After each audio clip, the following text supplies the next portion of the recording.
রব্বুল আলামিন বলেন ওয়াল আসর, সময়ের কসম, যুগের কসম।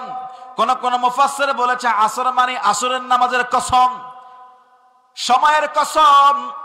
আল্লাহ কসম করে বলছে ইন্নাল ইনসানা লাফি খুসর, সমস্ত মানুষ রয়েছে ক্ষতির মধ্যে, সব মানুষ ক্ষতির মধ্যে আল্লাহ কসম করে বলছে।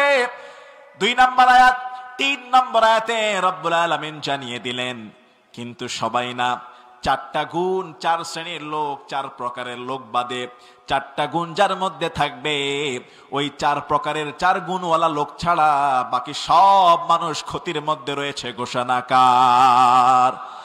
রব্বুল আলামিন বলেন ওয়াল আসর, সময়ের কসম, ইন্নাল ইনসানা লাফি খুসর, সব মানুষ রয়েছে ক্ষতির মধ্যে। তবে হ্যাঁ, তারা না, 3 নম্বর আয়াতে রব্বুল আলামিন বলছে তারা ক্ষতির মধ্যে নাই। ইল্লাল্লাযীনা আমানু ওয়া আমিলুস সলিহাত ওয়া তাওয়াসাউ বিল হাক্কি ওয়া তাওয়াসাউ বিস সাবর। আল্লাহু আকবার। রব্বুল আলামিন বলেন 4 প্রকারের লোক ক্ষতির মধ্যে নাই। 1 নম্বরে ইল্লাল্লাযীনা আমানু, 1 নম্বরে ঈমান এনেছে যারা, আল্লাহ এবং রাসূলের প্রতি বিশ্বাস করেছে যারা, ক্ষতি থেকে মুক্ত তারা। আল্লাহু আকবার। 1 নম্বরে ঈমানদার, 1 নম্বরে ঈমানদার ইল্লাল্লাযীনা আমানু ওয়া আমিলুস সলিহাত। 2 নম্বরে যারা ভালো কাজ করে, ভালো আমল করে, নেক কাজ করে।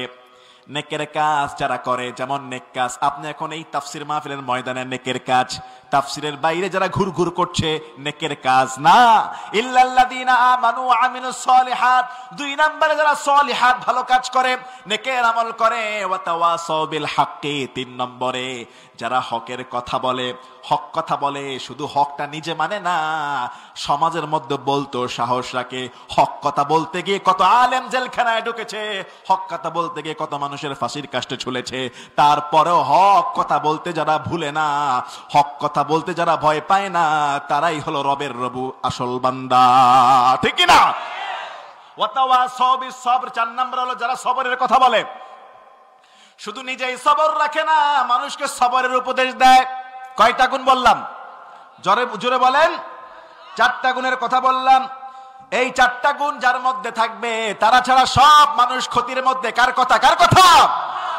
ইমাম শাফি রাহিমাহুল্লাহ তিনি বলেন লাউ মা আনজালাল্লাহু আলাল খালকি ইল্লা হাদিহিস সূরা লাকাফাতুহু। ইমাম শাফি রাহিমাহুল্লাহ আল্লাহ তার কবরটাকে জান্নাতের বাগান বানিয়ে দেখ, বলেন আমিন। ইমামদের সবচেয়ে বড় একজন ইমাম ছিলেন ইমাম শাফি। তিনি বলেন লাউ মা আনজালাল্লাহু আলাল খালকি ইল্লা হাদিহিস সূরা লাকাফাতাহু। আমার আল্লাহ এই কোরআনের যদি আর কোন সূরা নাজিল না করতেন, এই গোটা কোরআনে 30 পারার মধ্যে 114টি সূরা রয়েছে, 114টি সূরার মধ্যে যদি আল্লাহ 113টা সূরা যদি নাজিল না করে, এই ছোট্ট 3 আয়াত বিশিষ্ট সূরা আসরটাই যদি শুধু নাজিল করতেন, মানব জাতির জন্য এই সূরাটাই যথেষ্ট হয়ে যেত। আল্লাহু আকবার। একটা মানুষ যদি এই সূরা নিয়ে কল্পনা করে, এই সূরা থেকে শিক্ষা নেয়, এই সূরার প্রতি আমল করে, ইমাম শাফি রাহিমাহুল্লাহ তিনি বলছেন একটা সূরাই মানব জীবন পরিবর্তনের জন্য, পরকালের জন্য তার জন্য যথেষ্ট। আল্লাহু আকবার। একটা সূরা ছোট্ট, এই সূরাটার নাম কি? নাম কি বলেন? বলেন। সূরা আসর। ওয়াল আসর, সময়ের কসম। কসম করছেন কে? ইন্নাল ইনসানা লাফি খুসর, সব মানুষ ক্ষতির মধ্যে নিশ্চয়ই। তবে তারা ছাড়া 4টা গুণ মনে রাখবেন। শুধু ওয়াজ শুনলে হবে না, আজকে বাসায় 4টা কথা নিয়ে যান। ইল্লাল্লাযীনা আমানু, 1 নম্বরে যারা আল্লাহর উপর ঈমান আনে, ওয়া আমিলুস সলিহাত, যারা সৎকর্ম করে, ওয়া তাওয়াসাউ বিল হাক্কি, যারা হকের কথা বলে, হকের উপদেশ দেয়, ওয়া তাওয়াসাউ বিস সাবর, যারা সবরের উপদেশ দেয়। এই 4টা গুণ যার মধ্যে রয়েছে, সে ছাড়া সব মানুষ ক্ষতির মধ্যে। আল্লাহ পাক রব্বুল আলামিন এখানে সময় দিয়ে শুরু করলেন। একটা মানুষের জীবনের সবচাইতে গুরুত্বপূর্ণ জিনিস হলো সময়, হায়াত। ঠিক কিনা বলেন? কোনো গ্যারান্টি নাই আজকের মাহফিল শেষ করে বাড়িতে যাব, কোনো গ্যারান্টি।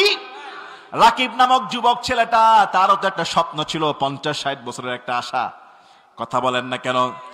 কত বাচ্চারা পৃথিবীর মুখ দেখে না, মায়ের পেট থেকে দুনিয়া থেকে বিদায় হয়ে যায়। ওয়াল আসর, সময়ের কসম, প্রত্যেকটা সেকেন্ডে আলোর গতি হলো 1,86,000 মাইল।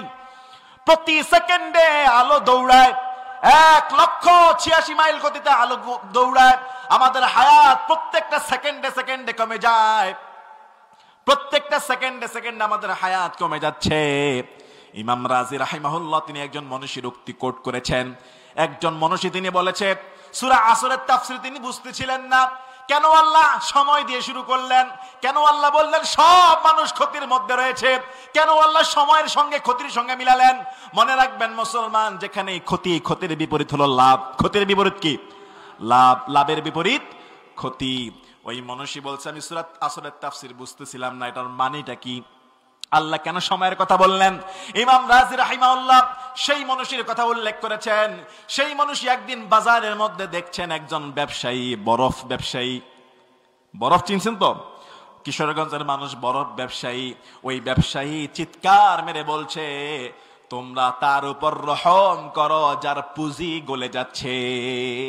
মানে ব্যবসায়ী চিল্লায় বলে জোরে জোরে বলে, ও মানুষেরা তাড়াতাড়ি আমার বরফ কিনে আমারে মুক্ত করো, বরফ যদি না কিনো আমার এই পুঁজি গলে সব মাটির সঙ্গে মিশে যাবে। ঠিক না বে ঠিক?